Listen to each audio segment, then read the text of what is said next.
Hello, Brent Bergholm again, continuing this idea of the making of the boxed set of prints for my best of collection of 2019. And so we're going to talk about the different paper types that I looked at for this boxed set. There's lots of papers available out there, and I particularly like the ones from Canson-Infinity, Moab, and Hahnemühle. Certainly Canon and Epson make some fine papers as well, or I should say they brand some fine papers as well. They've got some great papers made for them. But I do like a lot of these papers for the special characteristics they have, and let's talk about a few of those and what we're looking at with our prints. All right, this first paper up for bid, we can take a look here. This is the Platine Fiber Rag. Here's the box if you want the box, from Canson-Infinity. And I really did actually like this paper quite a bit. And you can see I've cropped in a little bit. My original thinking on these was that I was going to make a huge box set. I've decided to go ahead and make it smaller, so that's why these are cropped in a little bit larger. So when I have the 11x16 crop, I just have it print at 100% on a letter size paper, and because of that, I'm saving quite a bit of money rather than making a proof that's on the 13x19, which is what, $3 a sheet? Here, this is about $1, maybe slightly more than that per sheet, and I'm able to save some money as I'm figuring out the whole process of proofing and understanding what my sharpening is like, what my density is like, and all these kinds of things. So this Platine Fiber Rag has a little bit of a sheen to it and a slight amount of texture to it, and it's a really nice little photo paper quality texture. I really do appreciate this. The density gets really good in those deep dark colors. The airiness of the highlights really good, and it's a very neutral paper. Everything is coming in very what I would consider neutral in its overall tonality. Not a warm tone, not a cool tone, but perfect, just about as perfect as you can get on the neutral sense of the paper. The next paper I looked at was the Canson Rag Photographique, and this is, if I can bring up that box.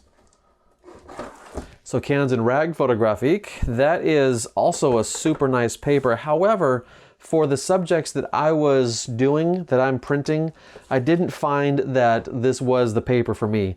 Mostly it's in the density of the blacks and the ability for it to keep those details in the blacks.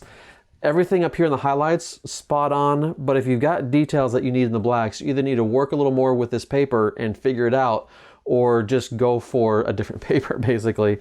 But for me, I was really wanted to keep the detail in those dense areas, and I have a lot of photos that have that kind of detail, and I knew that I was going to struggle with every single print.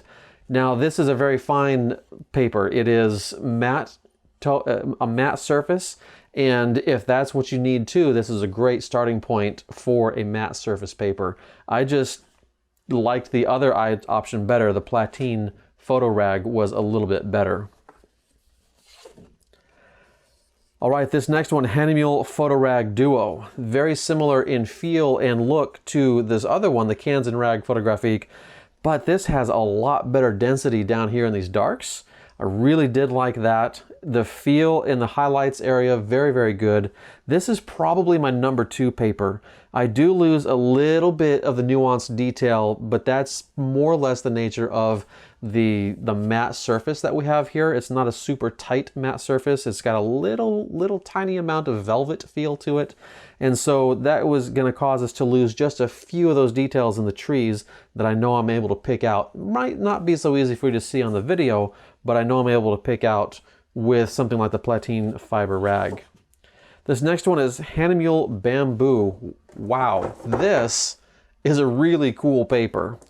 I don't think it's right for this subject, and I don't think it's right for a variety of the photos that I have, but I do really like this. It's a slightly warm tone, and I am keeping, I think, a little bit more detail compared to the Hahnemühle Photo Rag Duo. I am keeping a little more of the detail there in the shadows. It doesn't get as dense in the shadows, but at least I'm keeping that detail. But that warm tone is coming out really nicely too, and I do like that. It's all right. Even on a cold image like this of some snow and ice and the like, the warm tone is still doing pretty good. This next one is the Moab Entrada Rag. Now I said the other one might have been my #2 paper, but really this one is probably equal. So Moab Entrada Rag. There's the box there for that one.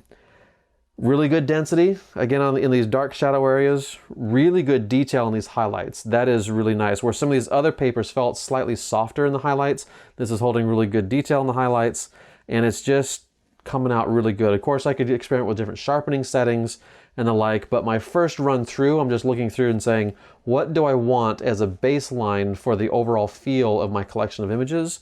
So that's what I'm trying to find here.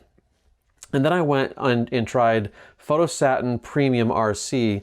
This is also another Canson-Infinity paper. This is the cheapest of the papers though, and I can tell just by looking at it, it's an affordable quote-unquote paper.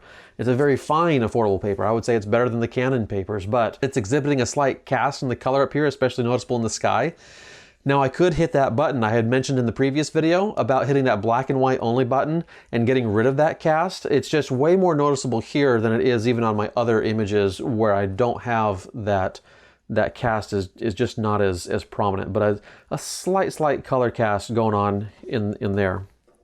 And then I have come to what I chose as my final paper, and that is, of course, showing you the box probably doesn't do much good because the only thing that changes is there, but the Barrière photographique by Canson-Infinity. I have long loved this paper, and it comes back. This is the last one I printed on because I wanted to force myself to try these others. And it's all about the density. It's all about the control of the image. It doesn't necessarily have the same texture as this platine fiber rag has. So it's ultra smooth. It has beautiful colors coming through. In this case, of course, it's tonality coming through, and then the holding of the detail, but getting the rich density in the shadow areas. I can really see those little trees and the little details of those trees, and it's really awesome. And I love how that's all coming together. So the end result is I'm going to be printing on this one for the whole set, the Barrière photographique by Canson-Infinity. So with that, I tried other photos and I decided, okay, let's try these other photos. So here you can see I have them cropped accordingly. So this would be the crop that I'm going to go with. And here, for instance, I've got two options that I'm looking at. The only difference, quite frankly, is that this one has that black and white checked and this one doesn't.